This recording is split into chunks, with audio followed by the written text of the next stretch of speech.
Hi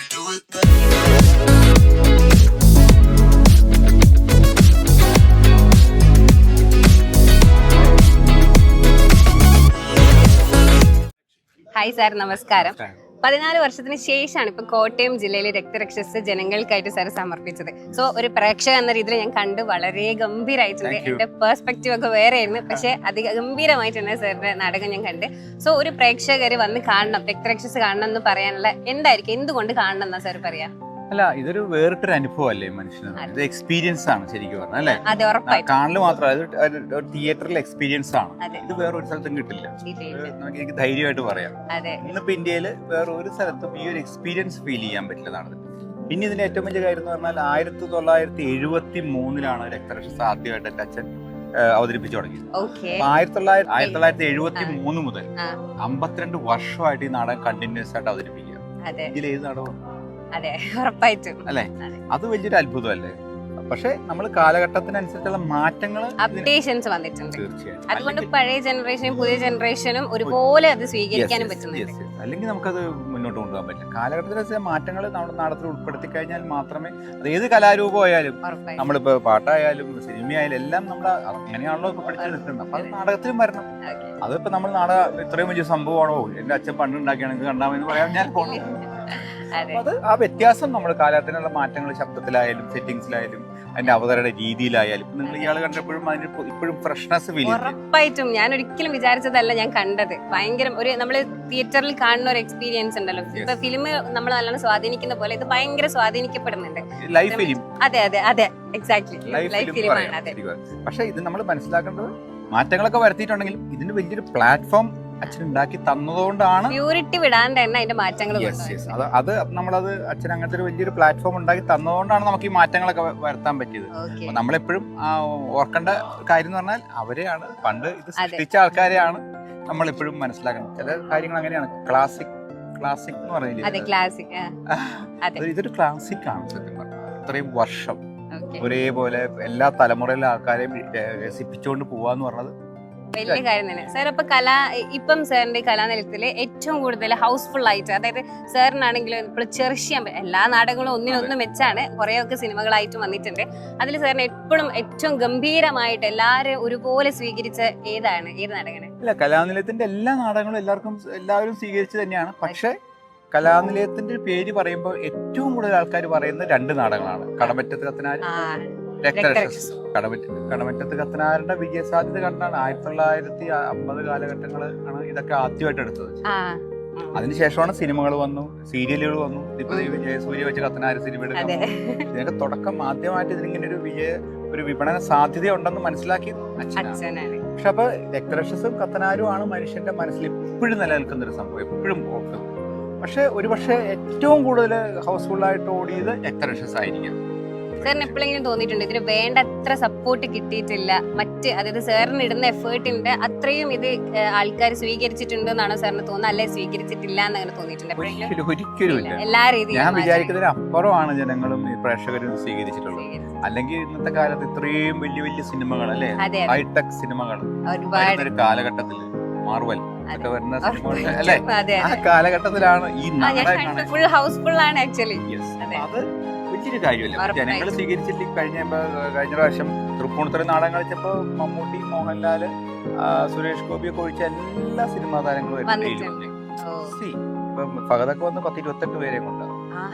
Jayasuryan വന്ന് 10-20 പേരാണ്. ദിനേഷ് പോത്തനും അത്രയോ ആൾക്കാരുമായിട്ട്. അപ്പൊ അതൊക്കെ വലിയൊരു നാടകം എന്ന് പറഞ്ഞാൽ, ഇപ്പൊ കലാനിലയം എന്ന് മാത്രമല്ല, നാടകം എന്ന് പറഞ്ഞാൽ മീഡിയക്ക് കിട്ടുന്നൊരു വലിയൊരു അംഗീകാരമാണ് അല്ലേ?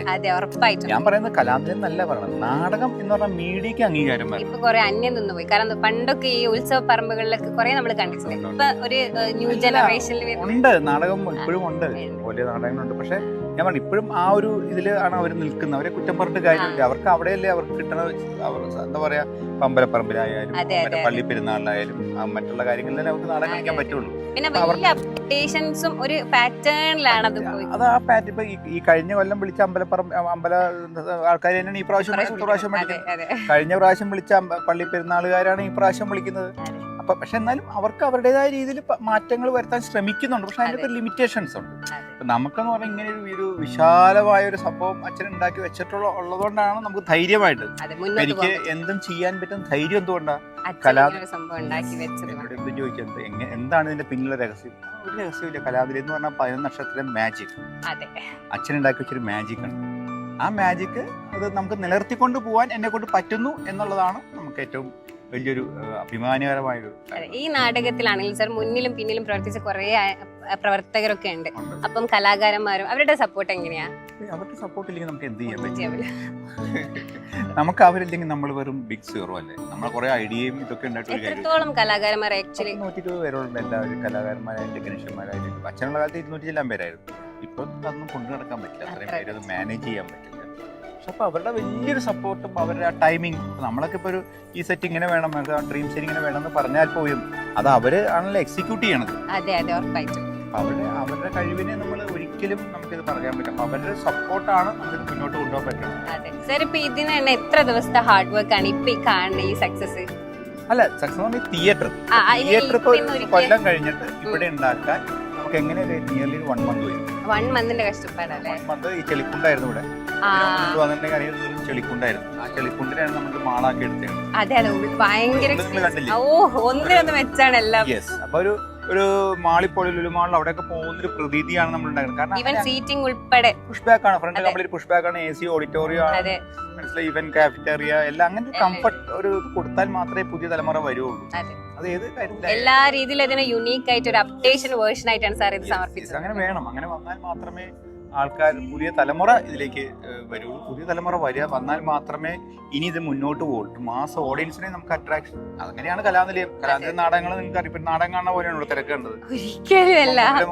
സൂപ്പർ സ്റ്റാർസിന്റെ സിനിമ ഉറപ്പായിട്ടും ഭയങ്കര ഞാൻ ഒരിക്കലും വിചാരിച്ച പോലെ അല്ലായിരുന്നു. അതാണ് നാടകത്തിന് നമുക്കൊരു പെർസ്പെക്റ്റീവ് ഉണ്ടല്ലോ, അതിന് അപ്പാടെ മാറ്റിയിട്ടുണ്ട് സാറിന്റെ നാടകം. ഒരു മാസ് ഓഡിയൻസിനെ ഒരു മീഡിയ അട്രാക്ട് ചെയ്താൽ മാത്രമേ ആ മീഡിയ വലുതാവുള്ളൂ. അതായിരുന്നു അച്ഛന്റെ കാഴ്ചപ്പാട്.